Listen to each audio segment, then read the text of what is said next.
Ukraynanın Təhlükəsizlik Xidmətinin nəzdindəki terrorla mübarizə mərkəzinin keçmiş gələcək rəisi polkovnik Dmitri Kozyura Rusiya FSB-sinin agenti çıxıb. Bu istintaq və məhkəmədə tam təsdiqini tapıb. O, savaş şəraitində dövlətə xəyanət əməlləri ilə günahkar bilinib və ona ən ağır cəza ömürlük həbs verilib. 2018-ci il mart ayında o Viyanada Rusiya FSB-si tərəfindən veripovka olunur, keçir onlar tərəfə. Külli miqdarda pul müqabilində o dövlət sirrini təşkil edən xüsusi məlumatları da daxil olmaqla müdafiə məlumatlarını toplayıb Rusiya Kəşfiyyat Xidmətinə ötürəcəyinə yazılı söz verir.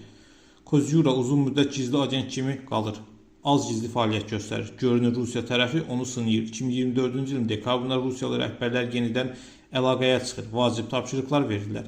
Moskvaya ötürülən ilkin məlumatlar bunlar olur.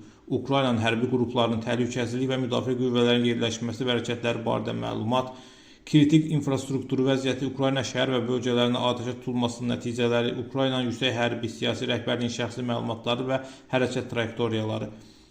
24 dekabr 2024-cü ildə Kozyura Kiyevdəki xüsusi konspirativ mənzilindən siqnal messenjeri vasitəsilə Ukraynaya raket zərbələrinin nəticələri, həm Toronto-Kiyev biznes mərkəzinin binasına dəyən ziyan, Alfa xüsusi əməliyyat mərkəzinin bölməsinin yerləşməsi kimi məlumatları ötürür.